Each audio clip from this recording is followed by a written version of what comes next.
मेरे पिताजी की मृत्यु के बाद जैसे मेरे परिवार में अचानक मुसीबतें आ गई। नमस्कार दोस्तों, मेरा नाम माइकल है। पिछले एपिसोड में मैंने आपको बताया था मेरे सपनों में मुझे अपनी मौत दिखाई देती थी। मैंने देखा कि मैं कैसे मर गया। मैंने अपना अंतिम संस्कार देखा, लेकिन ये सब एक सपना ही था जब तक मेरे पिता की मृत्यु हो गई। जब मैं घर गया तो मैंने देखा कि मेरी माँ बैठी हुई रो रही थी और मेरी एक तस्वीर पकड़ी हुई है जिसमें मैं ताबूत में लेटा हुआ हूँ। मेरी माँ ने मुझे बताया कि मेरे पिता की दिल का दौरा पड़ने की वजह से मौत हो गई। लेकिन क्या सच में ऐसा था? मुझे अपनी माँ से जो राज पता चला उसके बाद मैं पूरी तरह से बदल गया। मुझे पता चला कि मेरे माता पिता की कोई संतान नहीं थी और उन्होंने एक बच्चा गोद लेने का फैसला किया। हाँ, आज मुझे पता चला कि मुझे गोद लिया गया है, लेकिन इससे कुछ बदतर नहीं होने वाला था। मेरी माँ के लिए मैं सबसे अनमोल बच्चा था। उन्होंने मेरे लिए सब कुछ किया और हमेशा मेरा ध्यान रखते रहे कि कहीं मेरे साथ कुछ बुरा ना हो जाए। लेकिन जैसे कि मुझे पता चला कि जब मैं 4 साल का था, मेरे परिवार के लिए और खासकर मेरे लिए ये एक भयानक हादसा था। जब मेरे पिता और मैं एक साथ स्टोर पर गए, वहाँ पर वो फोन में बातें करने पर व्यस्त हो गए और मैं सड़क पर भाग गया। जैसे ही पिताजी ने देखा, जल्दी से अपना फोन फेंककर मेरी ओर दौड़ने लगे, लेकिन बहुत देर हो चुकी थी। मैं एक कार से टकरा गया था और जैसा कि डॉक्टरों ने कहा, मैं वहीं पर मर गया। हे भगवान, जब मेरी माँ ने मुझे ये सब बताया तो मुझे बिल्कुल यकीन नहीं हुआ। आखिर ऐसा कैसे हो सकता है? अगर मैं मर गया था तो अब मैं कैसे जिंदा हूँ? मुझे इस सवाल का जवाब बहुत जल्द मिल गया। मेरी माँ बोल नहीं पा रही थी। वो इतना रो रही थी कि उनकी आवाज भी नहीं आ पा रही थी। मेरा अंतिम संस्कार हो गया था, लेकिन मेरे माता पिता खुद को माफ नहीं कर पा रहे थे, खासकर मेरे पिता।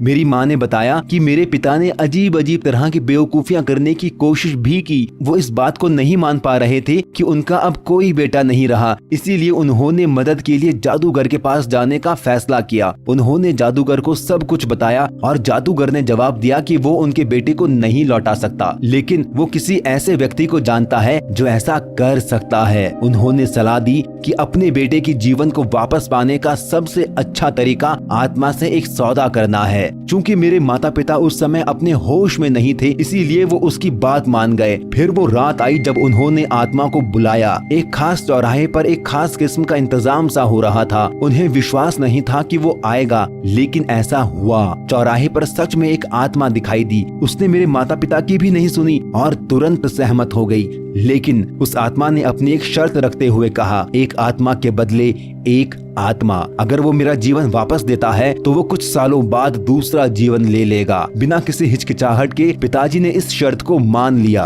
उस आत्मा ने कहा कि वो 15 साल बाद पिताजी की आत्मा के लिए आएगी और इतना कहने के बाद वो गायब हो गई। मेरे माता पिता निराश घर लौट आए, लेकिन जब उन्होंने देखा तो वो दंग रह गए। वहाँ मैं था, मैं जीवित था और जिस कब्र में मुझे दफनाया गया था वो गायब हो गई थी। पिछली सभी बातों में से बस मेरी ताबूत में लेटे हुए एक तस्वीर ही रह गई थी, जो शायद किसी वजह से छोड़ी गई थी। और फिर 15 साल बीत गए और उसने जो वादा किया था वो मेरे पिता की आत्मा के लिए आई थी। मेरी माँ और मैं अभी भी अपने पिताजी की मरने का यकीन नहीं कर पा रहे थे और मैं अभी भी ये सब नहीं मान पा रहा था। मैं अब पहले जैसा नहीं रहा। मैं पहले मर गया था। अब मुझे समझ आ गया कि पुजारी का क्या मतलब था जब उन्होंने कहा था कि आपकी आत्मा में दरार है। मुझे नहीं पता कि मैं अब इस सच्चाई के साथ कैसे रहूंगा, लेकिन अब मेरा एक ही लक्ष्य है, अपनी माँ की रक्षा करना।